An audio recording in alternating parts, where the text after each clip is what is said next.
दोस्तों, आज की कहानी है महात्मा बुद्ध का सबसे प्रिय साथी जो आज भी जीवित है। ईसा की 7वीं शताब्दी में एक चीनी यात्री भारत आया। मंतव्य था बुद्ध की भूमि भारत की यात्रा करना, ताकि उन हवाओं की गंध ली जा सके जिनमें उनके आराध्य ने सांसें ली थी। बुद्ध की शिक्षाओं और तत्वज्ञान को जिन पन्नों में समेटा गया था, उन्हें जानने के लिए उसने घोर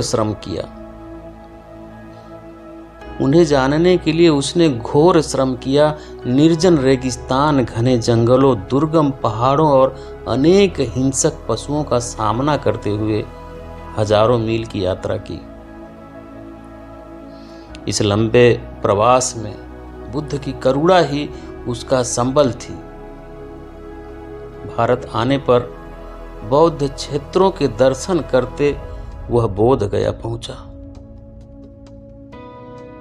यहाँ बोधि वृक्ष के दर्शन होने के बाद ऐसा लगा जैसे निर्वाण प्राप्त हो गया। जिसकी छाया में गौतम को बुद्धत्व प्राप्त हुआ था, वह बोधि वृक्ष भी वहां खड़ा लहलहा रहा था। यात्रा वर्णन में उसने लिखा है, इस बोध गया वृक्ष के पत्ते पतझड़ और ग्रीष्म में भी नहीं झड़ते। केवल बुद्ध के निर्वाण प्राप्ति के दिन ही पत्ते झड़ते हैं, परंतु दूसरे दिन उसमें नई पोंपलें फूट जाती हैं। वृक्ष फिर लहलहाने लगता है। इस मंगल पर्व पर दूर दूर से आए हुए राजा महाराजा बोधि वृक्ष की छाया में एकत्र होते हैं। वे लोग बोधि वृक्ष का दूध से अभिषेक करते हैं और पुष्पांजलि अर्पित करते हैं, दीपक जलाते हैं तथा उत्सव मनाते हैं।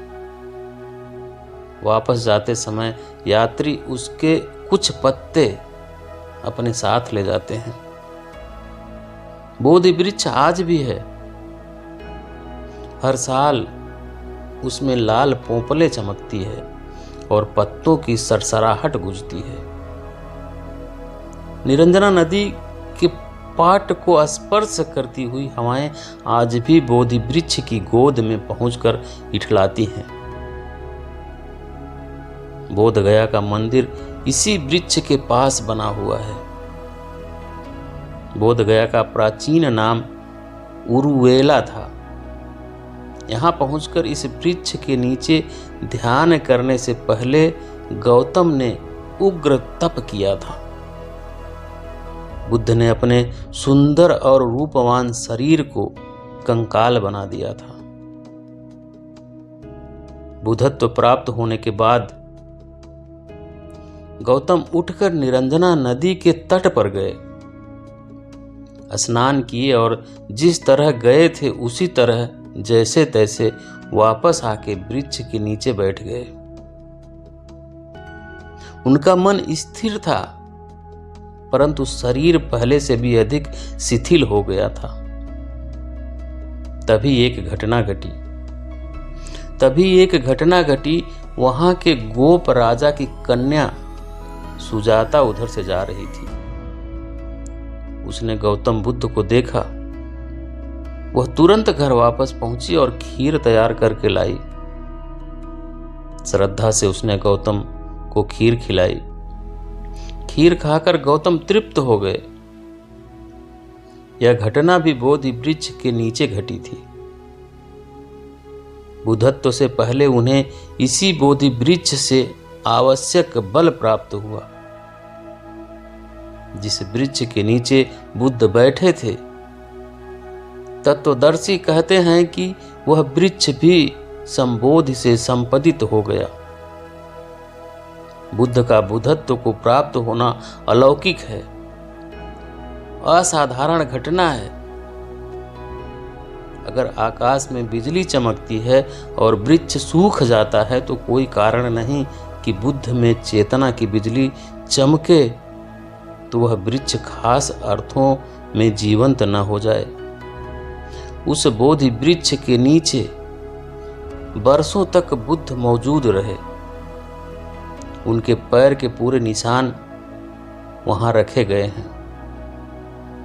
जब वह ध्यान करते करते थक जाते तो उस वृक्ष के पास घूमने लगते।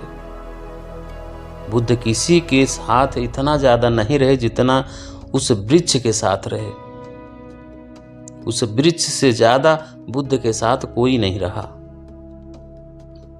बुद्ध उसके नीचे सोए भी हैं, उसके नीचे बैठे भी हैं, उठे भी हैं। बुद्ध इसके आसपास चले हैं, बुद्ध ने उससे बातें की होगी, बुद्ध उससे बोले भी होंगे। उस वृक्ष की पूरी जीवन ऊर्जा बुद्ध से आविष्ट है। जब अशोक ने अपने बेटे महेंद्र को लंका भेजा, तो उसने पूछा कि मैं भेंट में क्या ले जाऊं। अशोक ने कहा कि एक ही भेंट हमारे पास है कि इस बोधि वृक्ष की एक शाखा ले जाओ। उस शाखा को लंका में लगाया गया, उससे सारा लंका आंदोलित हुआ। लोग समझते हैं महेंद्र ने लंका को बौद्ध बनाया। तत्वदर्शियों के हिसाब से यह गलत है। सही यह है कि महेंद्र ने नहीं, उस शाखा ने लंका को बौद्ध बनाया। 2500 साल पुराना है बोधि वृक्ष, लेकिन उसके सौंदर्य में रत्ती भर कमी नहीं आई। उसके नीचे अब हजारों लोग छाया में बैठ सकते हैं।